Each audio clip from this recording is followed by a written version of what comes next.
So I'm very excited to be here again, and today I'm going to speak about something that's become very dear to my heart. For the past few years, I've been studying the fascia, been studying the vagus nerve, and I've worked with hundreds of patients, and I hear all the stories and all the emotions and the trauma that's gone on from actually having the disease. So that's what we're going to explore today. If I can get this to work. The green one? Oh, that green one. Okay, now we're okay. So what we're going to do is we're going to outline the fascia and the fascia network, the effects of trauma in the tissues, and the vagus nerve, and how that is affected by stress and trauma, and how it then affects the entire body, and then heart rate variability and how that ties in, and the limbic system. I'm a clinical aromatherapist, and aromatherapy oils go to the limbic system. And then we're going to do some short exercises to tone the vagus nerve. And I'm going to show you how this is all connected. Are you ready? So we're going to discuss the fascia. We're going to explore the connection between the heart, the brain, and the nerve, the vagus nerve.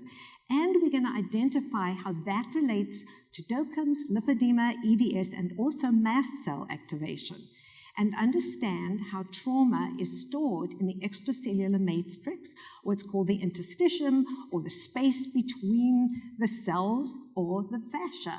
Fascia is in that interstitial tissue. And then you'll learn specific exercises that can calm the vagus nerve. And by calming the vagus nerve, we actually reduce inflammation and sympathetic activity, and then relax the mind. Does that sound good?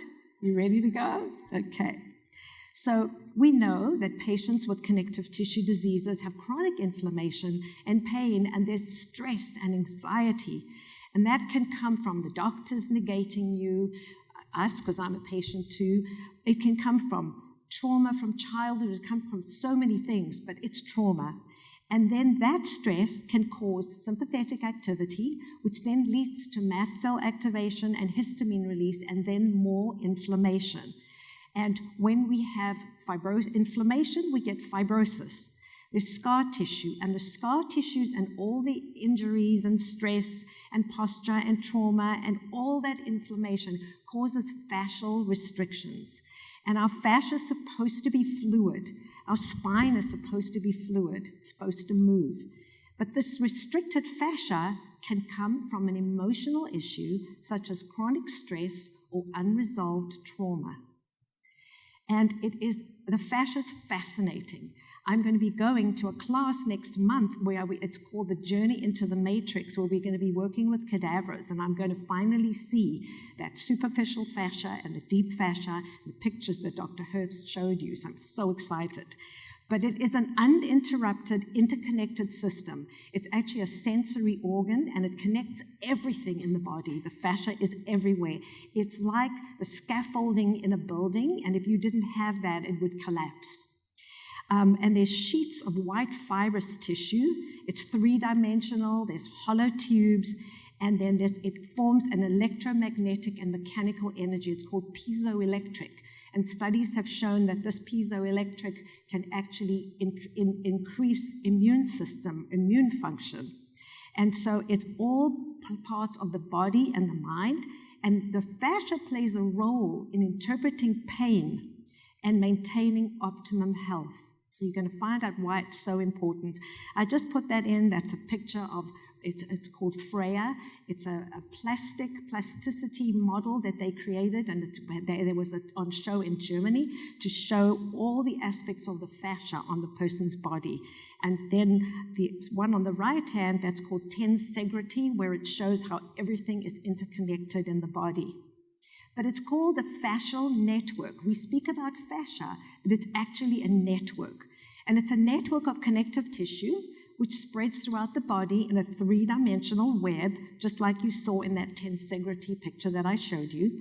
It's a rich sensory organ. There are 250 nerve endings. The skin has 250 million nerve endings. The skin has 200 million. And this fascia has 250 nerve endings. Could this be playing a role in what goes on with the pain and lipedema and DOCMs? And then the inflammation causes a binding of that fascia, and there's then excess pressure on the nerves and the blood vessels, because the fascia surround every nerve, every bone, every organ, and actually every single lymphatic as well. And so it restricts with trauma and inflammation, and then there will be pain and poor health. This is very interesting. Emotional energy that we have not released gets stuck in our tissues. Well, what are we going to do about it? We know that the fascia is inherently linked to your autonomic nervous system. And we have the parasympathetic nervous system, which is your rest and digest. And we have the sympathetic nervous system, which is go, stress. We need that sometimes, otherwise we wouldn't achieve anything. But sometimes we get overstressed, and that sympathetic can be too harmful on the body, and then causing these restrictions, which is now affecting your nervous system. And unresolved psycho-emotional conflicts or trauma can be stored in the fascia. And this emotional stress may influence our myofascial pain. So emotions don't flow when your fascia is tight. And these sensory nerve endings which are there will be affected, and there will be pain. And your nervous system relies on this connective tissue being really fluid and having proper muscle contraction so we can pump the lymph and we can move everything around. We know there is a connection between the connective tissue and your autonomic nervous system. And this was a study that was done, and there were free nerve endings in the fascia of the extracellular matrix of the brain that help emotions and internal well-being. And that brings in the vagus nerve, which we're going to talk about. But again, I want to show you, and this came up in this study as well, chronic emotional stress may exert significant influences on myofascial pain. So we need to have tools how we can calm ourselves and that we're not in that state of sympathetic activity all the time. I know my husband, he'll say, look at that guy. He just cut in. Look at him. Look what he did. He nearly had an accident. And then an hour later, he's still talking about it. So that's the vagus tone that's out. It's in a healthy person who doesn't get activated like that, you would be able to tone it down. And if you don't, I'm going to show you some exercises what to do. So I'm doing some with my husband now. And he's my best. So this is a picture of the fascia, so you can actually see what it looks like. And there's chronic and sympathetic activation induces the activation of 13 immune cells in the lymph nodes and can induce the stiffening in the fascial tissues because there's adrenaline and cortisol, and then the myofascial pain. And then there are these polygon-shaped tubules with a liquid gel of polysaccharides and fluid that are in there. And it provides an environment that enables the body to operate in an integrative manner. And the fascial system is made up of the adipose tissue. I'm not going to read all of that because we have a lot to cover still. But when the fascia doesn't glide, and every time you have an accident, or somebody upsets you, or you've had some trauma and it's built up in your body over years and years and years, when the fascia doesn't glide, the nerves become trapped, creating pain, which can be a common cause of pain. So, for example, when someone has sciatica, it's that IT band, which is fascia, that's it's getting stuck, and it's causing fibrosis or even scar tissue. And this is what happens in patients as well. I just put in a little slide about the extracellular matrix because that's what we're talking about. That's what we're working on. And that is this three-dimensional, and Dr. Herbst always talks about the proteoglycans, the glucosaminoglycans, elastin, and several other glycoproteins that are there in that connective tissue. And they form this complex network, and they fibrous proteins and aqueous proteins. We sometimes call it the ground substance. It's very dynamic. It's made up of all of these cells, and it has an intricate relationship with immune cells and helping with wound repair, fibrosis, and also aging. And again, there's an interconnectedness of all these systems, so the immune system is affected as well. And this is just a cartoon that you can actually see that extracellular matrix. I know it's a bit of a busy slide, but plays an active role for immune response and the regulation of inflammatory networks. So what happens with pain? Pain symptoms are intensified by stress. And the fascia is innervated by the sympathetic nervous system, and it produces a vasospasm in the blood vessels, and that will affect posture and walking. Can be a tremendous source of physical and emotional pain, because then the pain causes the emotional aspects as well. If your fascia is constricted, whether by injuries, scars, trauma, stress, or illness, the flow of energy, wisdom, communication, and movement between your body's woven systems get disrupted. And you don't want to be like that. You want to be moving and free. And so, myofascial release, which I've been studying for the last year, is a system where we actually can release that tension, and that you can find a myofascial release therapist. And the fascial system is the record keeper and the memory of the body. And when trauma occurs, there's physical, mental, or emotional, you get into a freeze state. And that's what holds us back from fully healing from a traumatic event. So myofascial release can help with trauma and release restrictions held in the body. Manual lymph drainage can also do that, because with manual lymph drainage, we actually we reduce sympathetic activity and we bring up parasympathetic. So this nervous system, this parasympathetic nervous system, is really, really important. And that's what controls the rest and digest, as opposed to fight or flight. And it controls all your involuntary actions. And that comes the vagus nerve. So what is this vagus nerve? It is the 10th cranial nerve. It originates behind the back of the brain and goes all the way around the body, the stem of the brain stem, all the way around the body. There's a branch around the ears. We're going to do some exercises with the ears because that nerve innervates that. And it's called the wanderer because it wanders all over the body and then it gets to your gut. You know when you say, I had a gut feeling about something, or I could feel it in my gut? You really could, because that's the vagus nerve. And it's also responsible for digestion and immunity, and it's one of the most important nerves. And when you get into sympathetic dominance, that vagal nerve does not get toned. We talk about getting into vagal tone, and it affects the brain and the amygdala, and signals from the digestive system will go there. There are afferent vessels that go to the brain, and actually 90% of the vagus nerve goes to the brain, and only 10% come from the brain to the tissue. You think the brain is actually telling the body what to do, but that vagus nerve is feeding the brain, which I think is quite amazing. Controls mood, immune response, and digestion, and also your heart rate. We know that DIRCMs and lipedema patients experience gastrointestinal symptoms and anxiety and depression. So if you activate the vagus nerve and get it into tone, you will get it to be functioning properly, and that can accelerate the anti-inflammatory effects of the body. It'll calm the nervous system, calm inflammation, and get rid of those inflammatory cytokines like interleukin-6 and other interleukins. So the parasympathetic nervous system has been identified as the collagenic anti-inflammatory pathway. And so it regulates, they're looking at it in regulating immune response.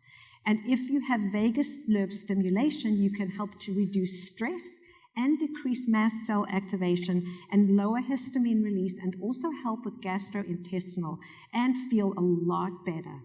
Because when we stimulate our vagus nerve, we send messages to our body that it's time to relax.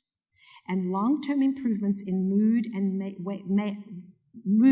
and pain management, and we develop resilience. And resilience is something that we can develop to help us deal with whatever challenges that we are having in our lives.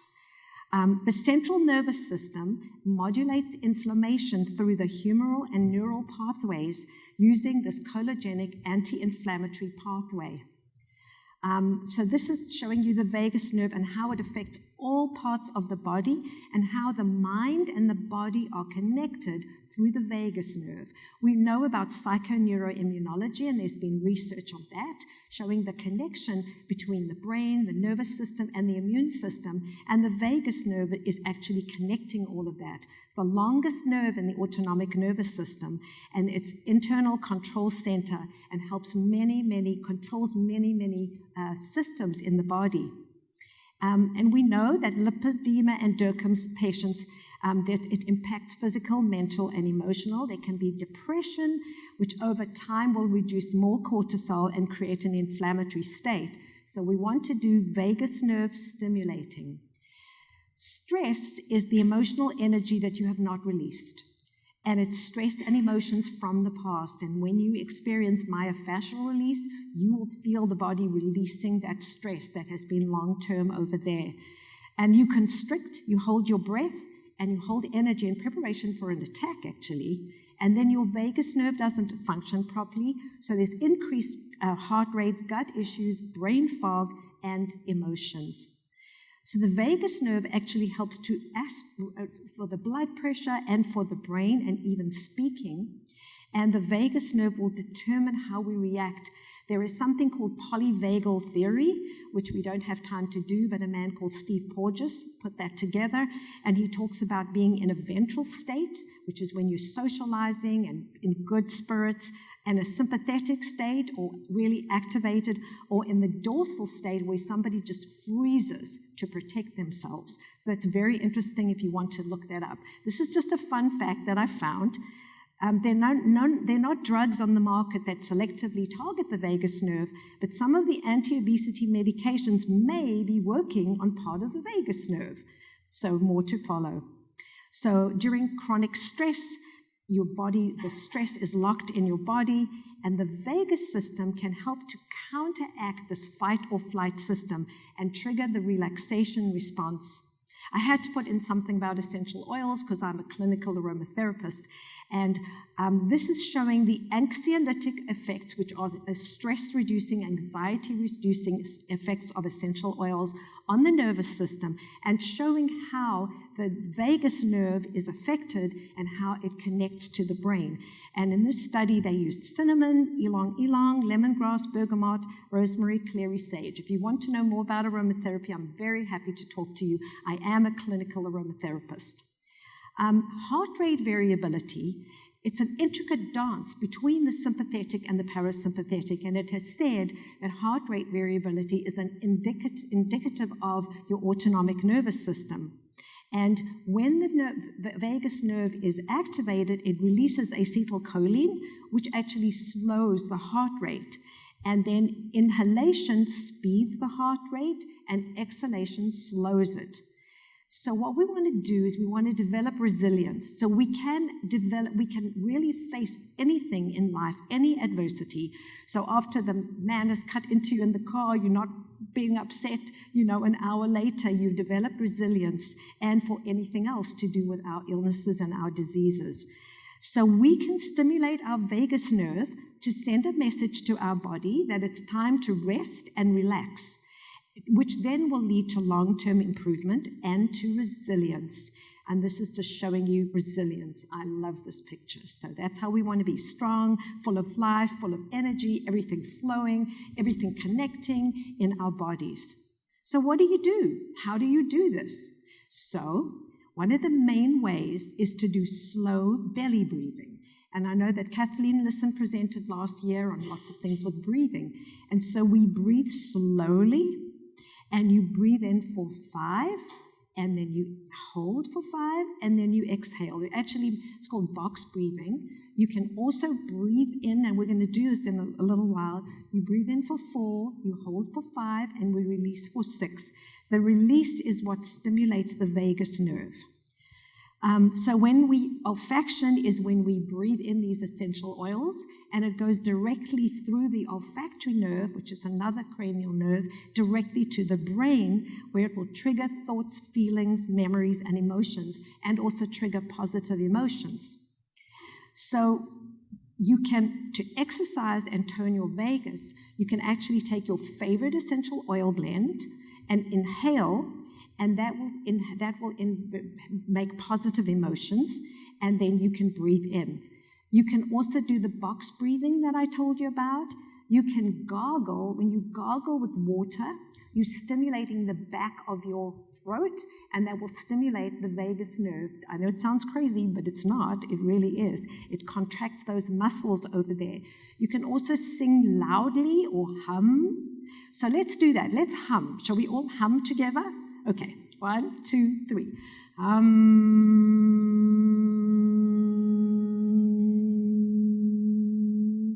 And when we do yoga, we go